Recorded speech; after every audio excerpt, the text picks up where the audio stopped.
Well, Coach, the result's always the most important thing, but I think from your perspective, the fact that you had 5 rookies make their MLL debut, 6 rookies total in this game, had to be a unique and maybe special experience for you because this is a draft you'd prepared for, and now you got to see it come to fruition on the field.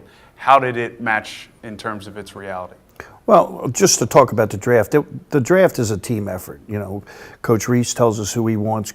Our president, believe it or not, Mark Burdett, tells us who he wants, and then we kind of filter through that, but and make sure we get the right guys. But but the draft was a team effort, and I was happy that those guys actually they looked athletic, they looked great in practice, and it's an assimilation problem. You got to get some guys in one week, then some guys in the next week, and that's the tough part for Coach Reese is how many do you put in at one time, and when do you put them in, and getting those guys on the road, being able to spend time with them, having the veterans be able to spend time with them. I thought you saw them play with great confidence. I think they'll be better in game 2, and that was a spot where Rochester had really bullied us the last 2 years. And when we walked off that field this time, we didn't feel like we got bullied. We kind of felt like we let one kind of get away. But to their credit, they made the plays when they had to, and we were one play short. Ben Williams, his second game, maybe not as productive, but he's going up against a good one in Drew Simoneau. What stood out to you as you observed what Ben Williams did against the Rattlers? Well, the first guy he faced off with, Ohio's face-off guy, is a guy who wants to get the ball out very quickly. And Ben did a good job with him. The face-off guy from Rochester is a guy that likes to, have the ball on the ground and turn and grunt. He's a wrestler. So to see Ben be able to make that adjustment to go from a guy who gets it out quick to a guy who doesn't get it out as quick. The most impressive thing about Ben is his athleticism. Because even when he loses a face-off, he does a good job of chasing the guy down and trying to get the ball back. There's a couple rookie mistakes where he had the ball and tried one flip over his head and threw it right to them and, and everything like that. But, our coaches will instruct him to make sure possession is valuable and make sure he turns and finds a guy. But if you notice in that game, there were 2 face-offs that they won that we wound up pressing the wings and making it tough. And one they threw back to Josh Berg and he got a goal on it. And another one I think Matt Reese intercepted. So I think the face-off is interesting because not only are you looking at the face-off guy, you're looking at the wing play. And I thought our wings were probably as good in that game as they've been against Rochester in the last 2 or 3 years at least. Our wings were excellent. And so that was a real positive. And I was thinking back to the years that you've been involved with the team and just really teams in general. And this is across the league, but it seemed like that was the most in terms of numbers of rookies making it's usually sprinkled in. And that seemed to be just an absolute influx and shoot against really a quality team in Rochester. What went into making that decision to go with 6 total and 5 in their first game? Well, the funny part is that you have to, when you play a Friday night game, the league rules are by Thursday at 12, you have to make a determination who's going to play. Well, you don't see them as rookies to their first practice till Thursday night. So you're kind of guessing. Mm-hmm. So we had activated 3 players last week. We chose to just play 1, so we already had 2 on the roster.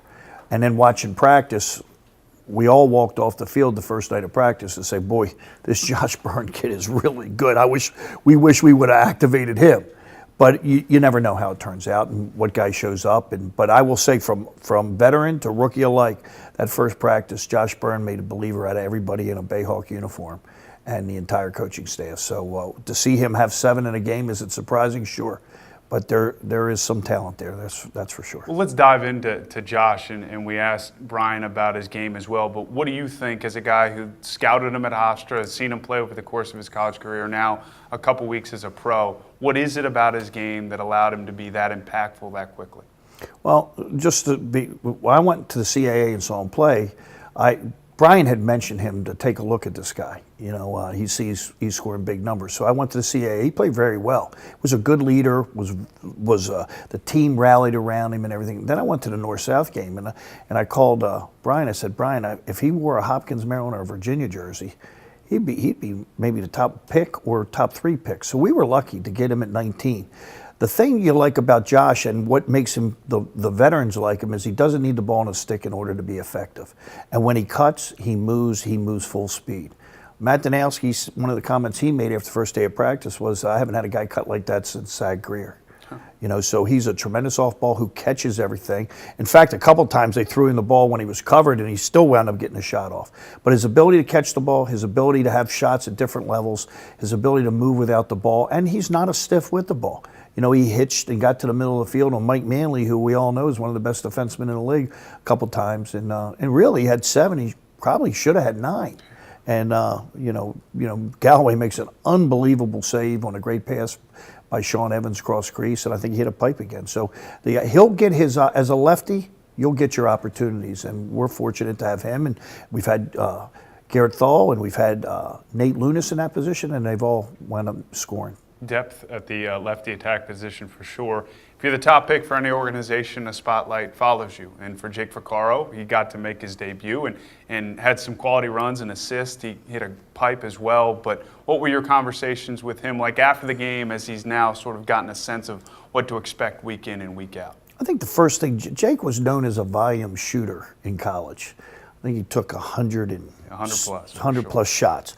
So I think at this level, he didn't want to be the guy that just comes in and starts shooting like an M16. You know, so he tried to endear himself to his teammates. He was very unselfish, and I think he thought pass first, then shot.